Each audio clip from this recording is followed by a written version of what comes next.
Nous allons donc passer à l'intervention de Monsieur Anthony Laurent. Anthony Laurent, vous êtes co-créateur et rédacteur en chef de la revue en ligne Science Critique, une revue engagée revendiquant de ne pas prendre part à la compétition médiatique, mais voulant proposer des clés de lecture et des repères sur une science en train de se faire, comme vous le dites vous-même sur votre site. Vous allez intervenir sur la question de quelle information scientifique les citoyens ont-ils besoin dans un contexte de crise sanitaire, de crise environnementale. Et sans plus attendre, donc, je vous laisse la parole. C'est à vous, Anthony, si vous êtes là. Oui, allô? Oui. Vous me voyez, vous m'entendez? Oui, on vous entend, vous voit. D'accord, super. Merci beaucoup. Bon, tout d'abord, merci à Sébastien et merci à vous, merci aux organisateurs de cette journée.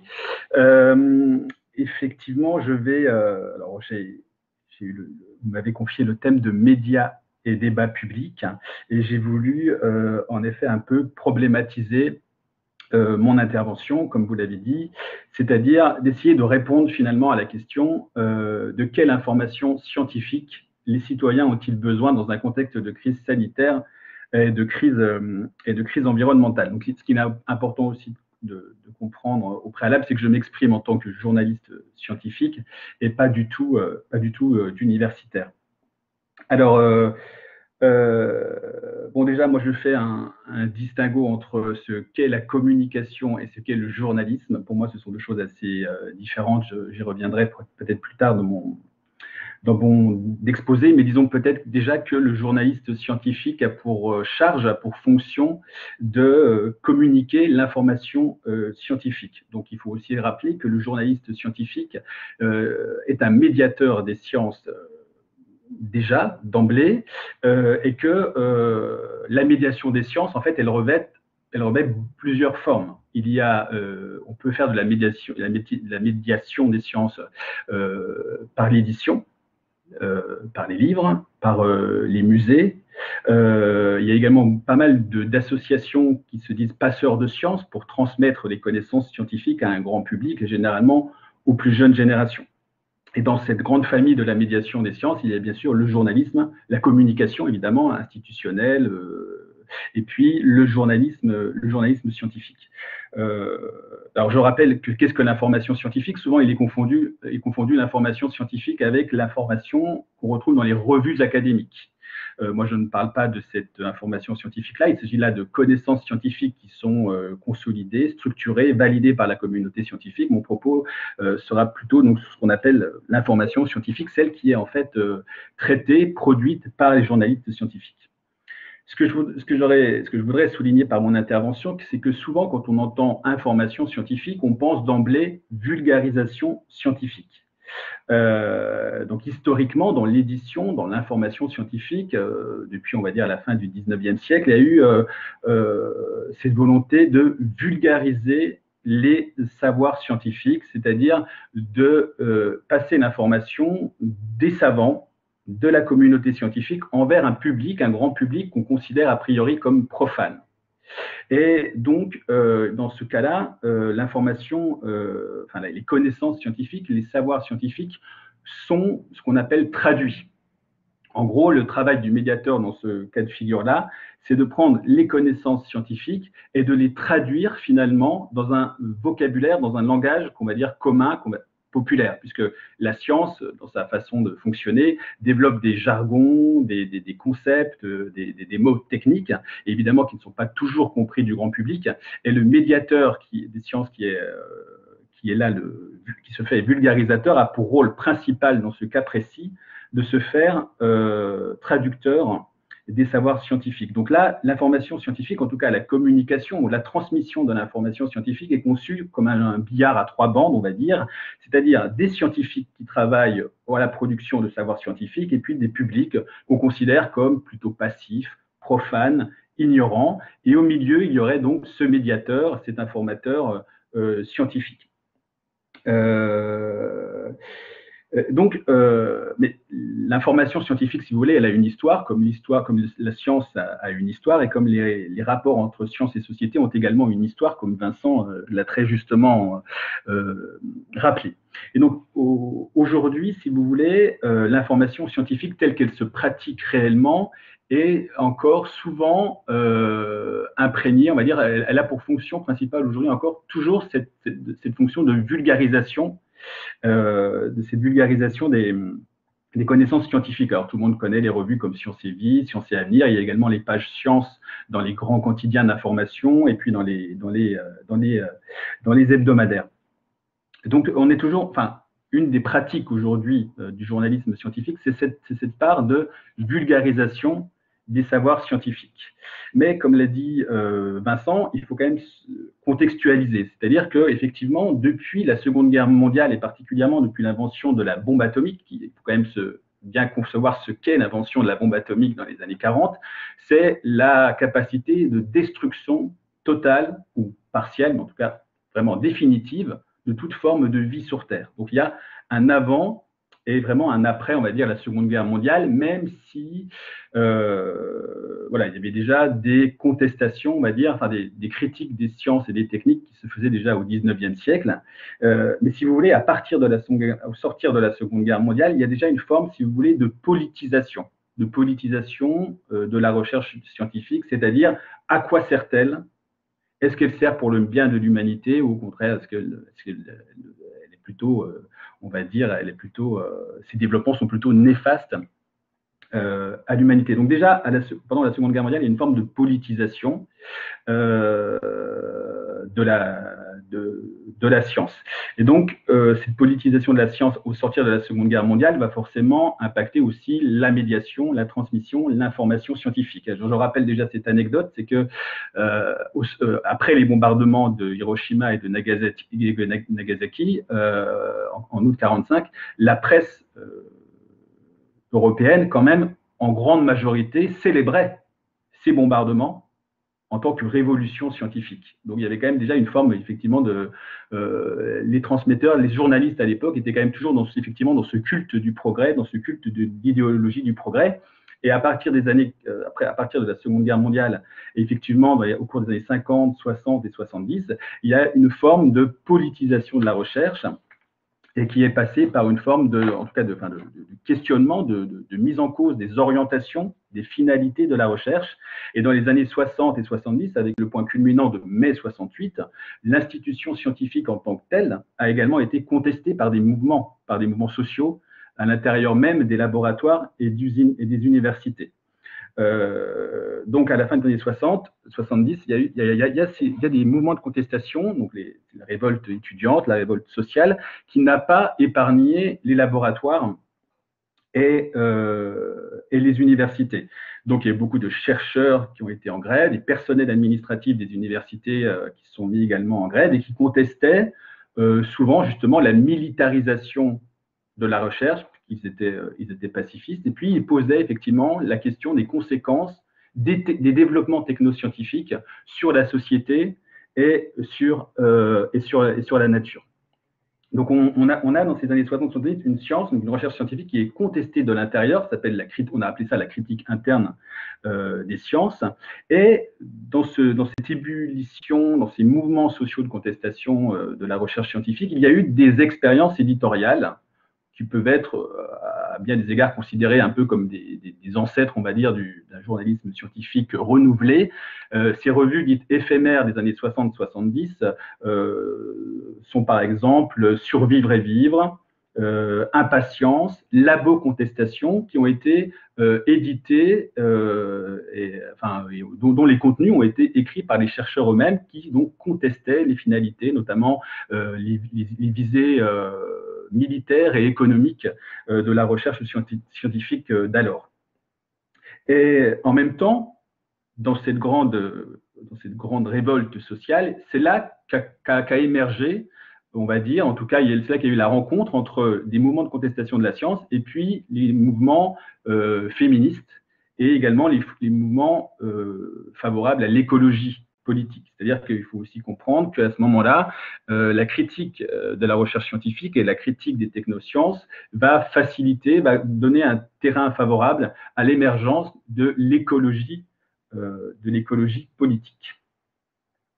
Donc finalement, parallèlement à toutes ces évolutions sociétales, sociales, politiques, l'information scientifique va également évoluer. C'est-à-dire que les journalistes scientifiques particulièrement, même si il n'y a pas que même si les journalistes scientifiques n'ont pas forcément le monopole de l'information scientifique, mais les journalistes scientifiques vont finalement évoluer et se rendre compte un peu à leur corps défendant qu'ils ne sont plus uniquement des médiateurs et des transmetteurs de contenu scientifique, de savoir scientifique, mais qu'ils ont maintenant la lourde tâche, justement, de s'intéresser, de rendre compte, de chroniquer, de couvrir ce qu'on appelle la science, ce que Vincent a appelé, mais ce qu'on appelle couramment avec Bruno Latour, la science en train de se faire, c'est-à-dire non plus faire de l'information scientifique uniquement sur la science déjà faite, que sont les découvertes scientifiques et l'innovation technologique, mais également de rendre compte de tout ce qui fait la complexité et la réalité de la pratique scientifique, c'est-à-dire que la science n'est pas effectuée par des chercheurs dans leur tour d'ivoire, la science n'est pas une activité hors sol, la science, elle est faite par des hommes et des femmes avec leurs défauts, leurs qualités, leurs imperfections. Et en fait, l'activité scientifique est une activité en fait humaine comme les autres. Et c'est un peu ça qu'on a découvert à cette période charnière. Donc, le métier de médiateur et particulièrement de journaliste scientifique évolue à ce moment-là, si bien que le journaliste scientifique doit rendre compte, enfin, doit s'emparer de ce qu'on appelle les controverses, justement, puisque dans le fonctionnement normal de la science, il y a bien sûr des controverses scientifiques concerne les scientifiques eux-mêmes, ils discutent entre eux, ils se confrontent entre eux, ça fait partie du fonctionnement normal de la recherche scientifique. Mais avec les développements technoscientifiques, on s'aperçoit que en fait, les sciences, les technologies débordent des laboratoires. C'est-à-dire, ce qui se passe dans les laboratoires a un effet ensuite, ont des effets plus ou moins positifs sur la société et sur la nature. Si bien que les sciences sont prises désormais dans ces controverses, qu'on appelle des controverses scientifiques publiques, qu'on peut aussi appeler des controverses sociotechniques, on peut les appeler aussi des controverses sociales ou politiques autour d'enjeux scientifiques et technologiques. Si bien que le travail du journaliste scientifique particulièrement s'en trouve là aussi complexifié. Pourquoi complexifié? Parce que le journaliste scientifique, quand il se fait transmetteur des seuls savoirs, n'a pour interlocuteur que les chercheurs, avec qui il doit composer, dialoguer pour traduire les connaissances. Aujourd'hui,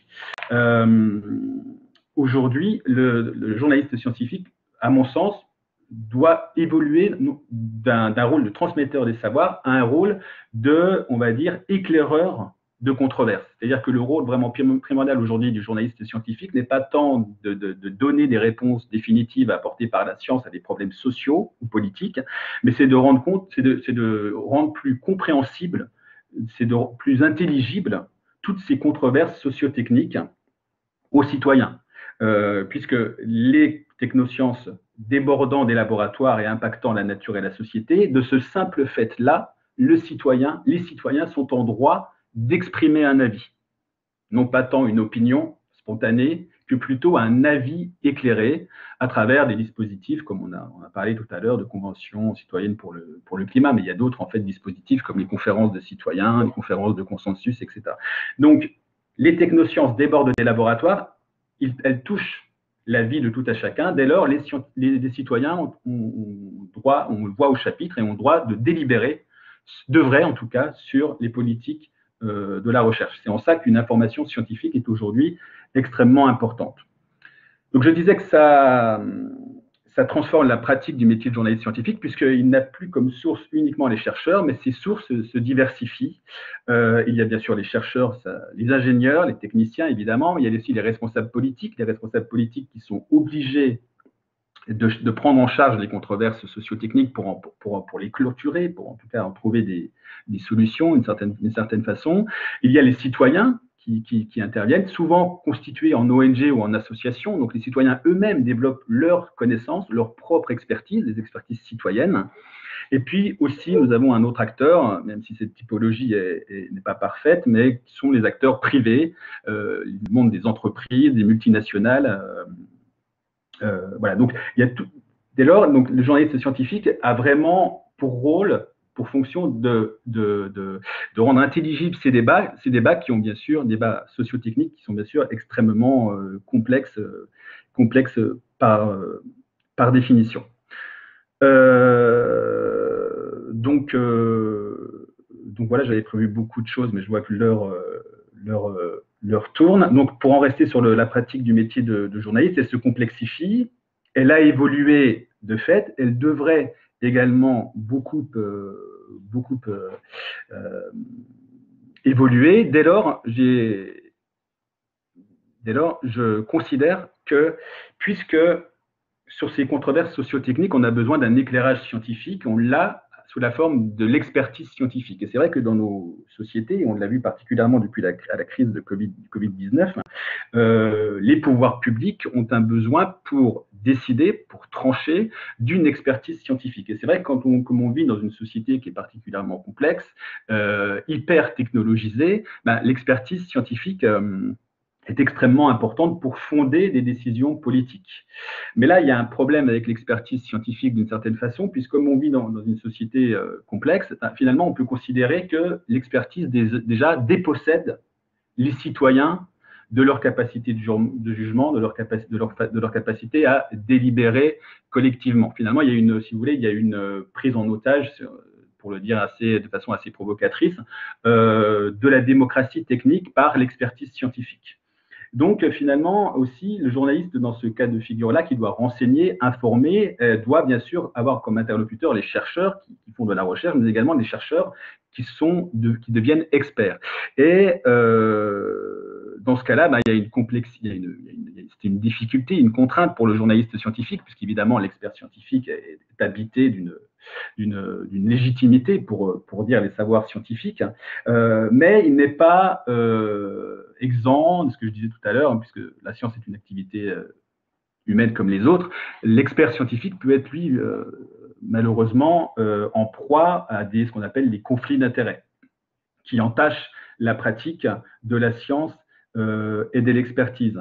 Et ça, le journaliste scientifique n'est pas toujours armé, outillé, formé pour bien comprendre ce qu'est la science d'une part, mais ce qu'est l'expertise scientifique d'autre part. Et c'est pareil, il y a maintenant une hétérogénéité, une pluralité d'émetteurs d'informations que j'ai cités, donc les politiques, les associatifs, les industriels, etc. Donc le journaliste scientifique doit finalement considérer toutes ces sources d'informations au prisme de son analyse, critique. Et donc ça, c'est une des principales contraintes qui pèsent aujourd'hui sur le journalisme scientifique, et particulièrement vis-à-vis de ces producteurs de savoir scientifique que sont les industriels et les entreprises, parce que finalement, elles en sont devenues aujourd'hui à faire de la recherche, à diffuser de l'information scientifique. Et c'est vrai que ces acteurs-là, particulièrement, chaque acteur ayant sa façon de fonctionner, ses stratégies vis-à-vis de communication, mais ces acteurs-là du privé, des firmes multinationales, des industriels ont quand même une influence particulièrement problématique sur la diffusion de l'information scientifique.